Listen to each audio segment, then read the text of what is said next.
Oi, pessoal, tudo bem com vocês?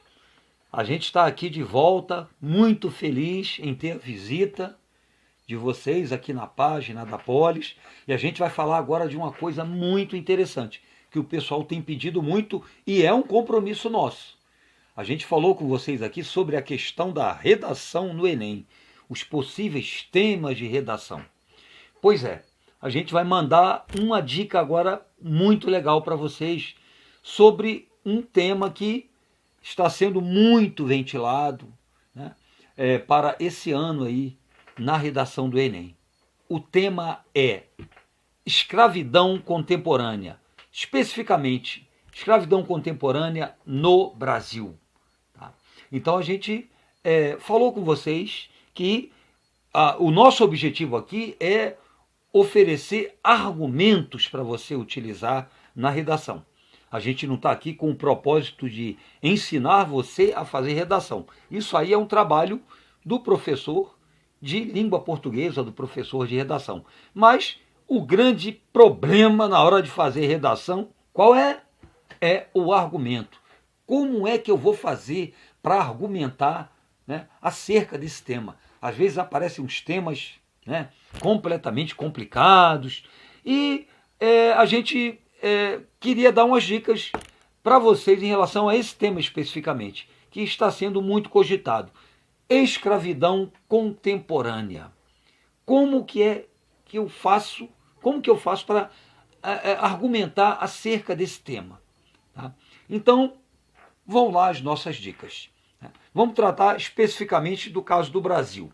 Embora a escravidão ela tenha existido em outros países, em outras culturas, ela existiu na Europa, ela existiu na Ásia e, pasme, até na África. Não é? Muita gente não sabe disso.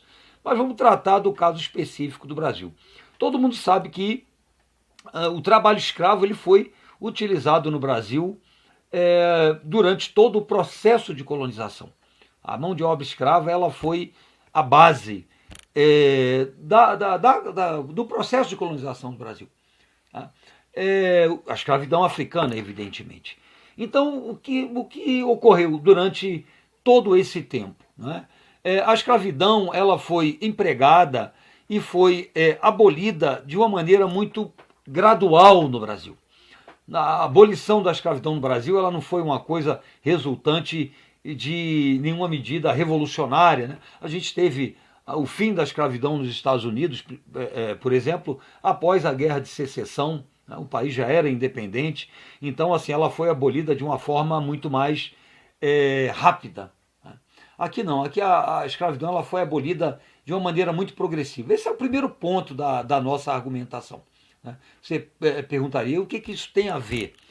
Isso é importante, sim. Né? Ela foi abolida de forma reformista, gradual, progressiva. Tá? E não foram criados no Brasil instrumentos que levassem a uma integração, né, do ex-escravo à sociedade, tá? Como um cidadão livre. Isso não foi feito no Brasil. Qual foi a consequência disso? Esse é o primeiro ponto que eu acho que você deve utilizar, né, quando o assunto é escravidão. O resultado disso foi que aquela cultura, né, escravocrata, ela se manteve na sociedade brasileira. Mesmo após o fim da escravidão, o processo de integração civil do ex-escravo ele foi muito sofrido. Ele não foi concluído e não está concluído até hoje. Tá? Então existe assim uma certa cultura em relação ao trabalho escravo no Brasil. Mas eu estou falando aqui da escravidão do africano. Né? Quando a gente fala em escravidão contemporânea, evidentemente a gente não está tratando da escravidão do africano. Tá? Na verdade, o trabalho escravo no Brasil ele existe. Tá? Ele existe e é uma realidade. É uma realidade e é denunciada frequentemente pela imprensa. Tá? Onde a gente encontra o trabalho escravo no Brasil? A gente está tratando, repito, especificamente do Brasil. O trabalho escravo no Brasil, ele é muito... a gente encontra muito na região norte e na região nordeste.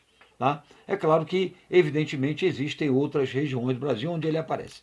Ele aparece em fazendas, né? Ele aparece em carvoarias, ele aparece em diversas situações, né, em que o trabalhador ele é contratado, ele trabalha como um boia-fria, na realidade.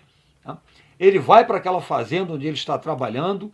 Naquela fazenda geralmente existe um armazém que é do dono da fazenda, né? E ali ele compra, tá? Ele compra as coisas que ele precisa, as coisas que ele necessita, e aquilo tudo, né, é descontado no final do mês, né?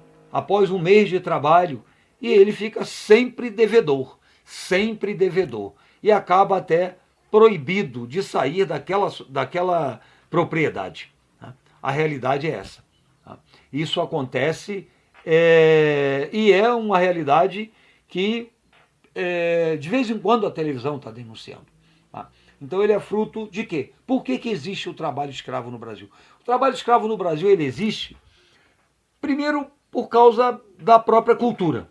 Né? Existe uma cultura, infelizmente, existe uma cultura no Brasil por parte, principalmente, de pessoas ligadas ao agronegócio. Né? Isso é uma coisa extremamente complicada, em regiões mais distantes, no interior do país. Né? Quando a gente fala em trabalho escravo, a gente fala condições de trabalho, né? A gente fala sobre condições de alimentação desses trabalhadores, a gente fala sobre acomodação, porque eles vivem geralmente, né, em habitações dentro dessas fazendas sem a menor estrutura, tá? Em condições muitas vezes desumanas. Então, a coisa existe por quê? Primeiro, porque é uma cultura realmente. Né? Não existe a preocupação por parte da pessoa ligada a esse tipo de negócio em dar um mínimo de bem-estar para o trabalhador.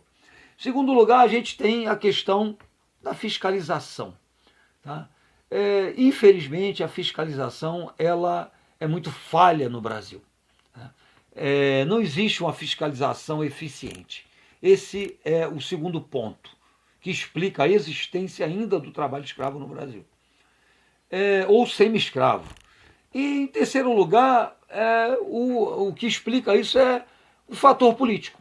Infelizmente, a gente tem no Congresso Nacional, tá, uma bancada ligada a essa questão do agronegócio, a chamada bancada ruralista. A bancada ruralista, ela realmente é formada por deputados que representam os interesses dos grandes proprietários rurais no Brasil, de grandes empresários ligados ao agronegócio. Então essa bancada ela dificulta muito a aprovação de uma legislação que seja direcionada exatamente para punir, regulamentar, cobrar, mas acima de tudo punir aquelas pessoas, aqueles empresários ligados ao agronegócio que violam, né, a legislação trabalhista, que não oferecem direitos trabalhistas às pessoas que trabalham, atuam nas suas propriedades e também, né, oferecem condições de trabalho extremamente precárias. Então, assim, a questão passa, né, primeiro, por uma cultura que existe em relação ao trabalho escravo no Brasil. Segundo lugar, a questão das dificuldades políticas que existem e, conforme eu disse, da própria fiscalização, não é? Que é ineficiente, é inoperante. Tá? A cultura que existe na mentalidade dos empresários ligados ao agronegócio. Segundo lugar, a questão da fiscalização, que é muito ineficiente. Em terceiro lugar, aos obstáculos de natureza política. Tá? Infelizmente, a bancada ruralista ela é muito forte no Congresso Nacional. Tá? Então, quando você for argumentar, caso esse tema apareça, né, aborde a escravidão no Brasil, numa perspectiva histórica, como a gente colocou no início, e depois coloque a coisa dentro da atualidade. Por que existe? Existe por isso, não é? Por causa desses 3 fatores que a gente colocou aí para vocês. Tá bom, gente? Então, um grande abraço, tá? E até a próxima.